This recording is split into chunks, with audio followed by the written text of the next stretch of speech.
वक्रतुंड महाकाय सूर्यकोटि समप्रभ निर्विघ्नं कुरु मे देवो सर्वकारी सर्वदा। ओम गं गणपतये नमः। राधे राधे। आप सभी दर्शकों को माघ माह की संकष्टी चतुर्थी की ढेर सारी शुभकामनाएं।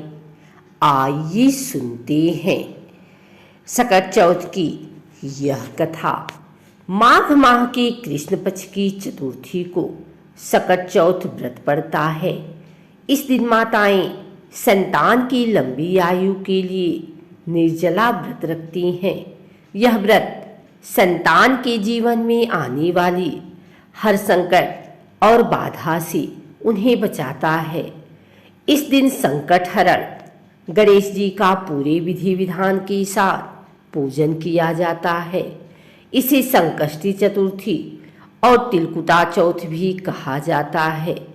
इस दिन माताएं पूरे दिन निर्जल व्रत रखती हैं और शाम को चंद्रोदय के दर्शन कर पूजा में दुर्वा, शकरकंद, गुड़ और तिल के लड्डू चढ़ाए जाते हैं। दूसरे दिन सुबह सकट माता पर चढ़ाए गए पकवानों को प्रसाद रूप में ग्रहण किया जाता है। तिल को भूनकर गुड़ के साथ कूट लिया जाता है। तिलकुट का पहाड़ बनाया जाता है। कहीं कहीं तिलकुट का बकरा भी बनाया जाता है। पूजन कर सभी में प्रसाद वितरित किया जाता है। पूजन के बाद माताएं सकट चौथ व्रत कथा सुनाती हैं या सुनती हैं।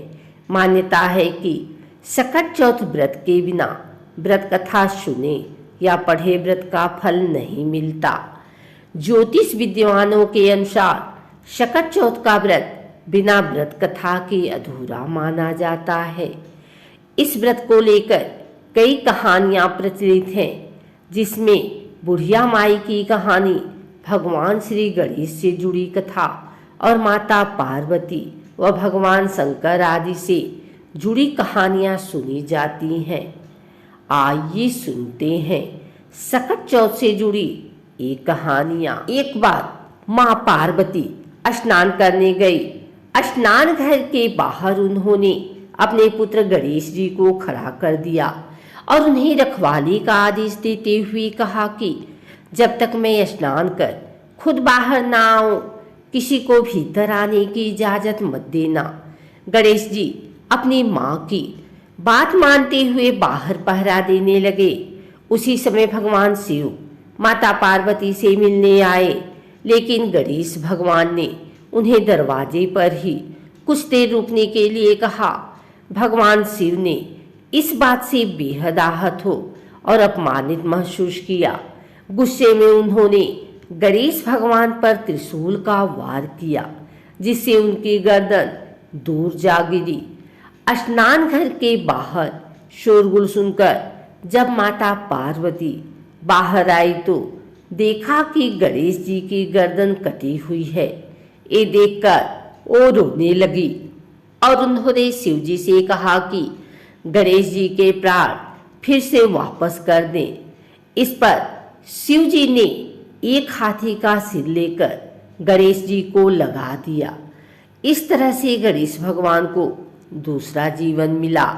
तभी से गणेश की हाथी की तरह सूंड होने लगी। तभी से महिलाएं बच्चों की सलामती के लिए माघ माह के कृष्ण पक्ष की चतुर्थी को गणेश चतुर्थी का व्रत करने लगी। किसी नगर में एक कुम्हार रहता था। एक बार जब उसने बर्तन बनाकर आवा लगाया तो आवा नहीं पका।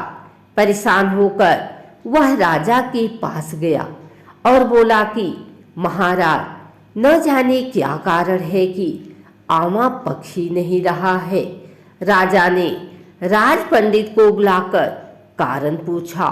राज पंडित ने कहा, हर बार आवा लगाते समय एक बच्चे की बलि देने से आवा पक जाएगा। राजा का आदेश हो गया। बलि आरंभ हुई। जिस परिवार की बारी होती वह अपने बच्चों में से एक बच्चा बलि के लिए भेज देता। इस तरह कुछ दिनों बाद एक बुढ़िया के लड़के की बारी आई। बुढ़िया के एक ही बेटा था। उसने जीवन का सहारा समझा था, पर राजाज्ञा कुछ नहीं देखती। दुखी बुढ़िया सोचने लगी, मेरा एक ही बेटा है, वह भी संकट के दिन मुझसे जुदा हो जाएगा। तभी उसको एक उपाय सूझा। उसने लड़के को सकट की सुपारी तथा दूब का बीड़ा देकर कहा, भगवान का नाम लेकर आंवा में बैठ जाना, सकट माता तेरी रक्षा करेंगी। सकट के दिन बालक आंवा में बिठा दिया गया और बुढ़िया सकट माता के सामने बैठकर पूजा प्रार्थना करने लगी। पहले तो आंवा पकने में कई दिन लग जाते थे, पर इस बार सकट माता की कृपा से एक ही रात में आंवा पक गया। सवेरे कुम्हार ने देखा तो हैरान रह गया। आंवा पक गया था और बुढ़िया का बेटा जीवित व सुरक्षित था। सकट माता की कृपा से नगर के अन्य बालक भी जी उठे। यह देख नगर वासियों ने माता सकट की महिमा स्वीकार कर ली। तब से आज तक सकट माता की पूजा और व्रत का विधान चला आ रहा है। एक बुढ़िया थी, वह बहुत ही गरीब थी और दृष्टिहीन थी। उसके एक बेटा और बहू थे। वह बुढ़िया सदैव गणेश जी की पूजा किया करती थी। एक दिन गणेश जी प्रकट होकर उस बुढ़िया से बोले, बुढ़िया माँ, तू जो चाहे सो मांग ले। बुढ़िया बोली, मुझसे तो मांगना नहीं आता, कैसे और क्या मांगू। तब गणेश जी बोले, अपने बहू बेटे से पूछकर मांग ले। तब बुढ़िया ने अपने बेटे से कहा, गणेश जी कहते हैं तू कुछ मांग ले, बता दे मैं क्या मांगू। पुत्र ने कहा, माँ तू धन मांग ले।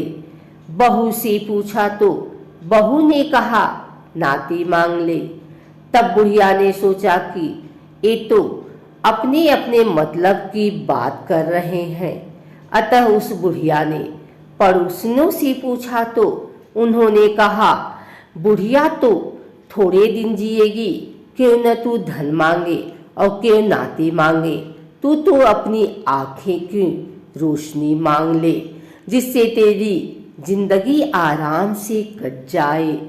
इस पर बुढ़िया बोली, यदि आप प्रसन्न हैं तो मुझे 9 करोड़ की माया दें, निरोगी काया दें, अमर सुहाग दें, आँखों की रोशनी दें, नाती दें, पोता दें और सब परिवार को सुख दें और अंत में मोक्ष दें।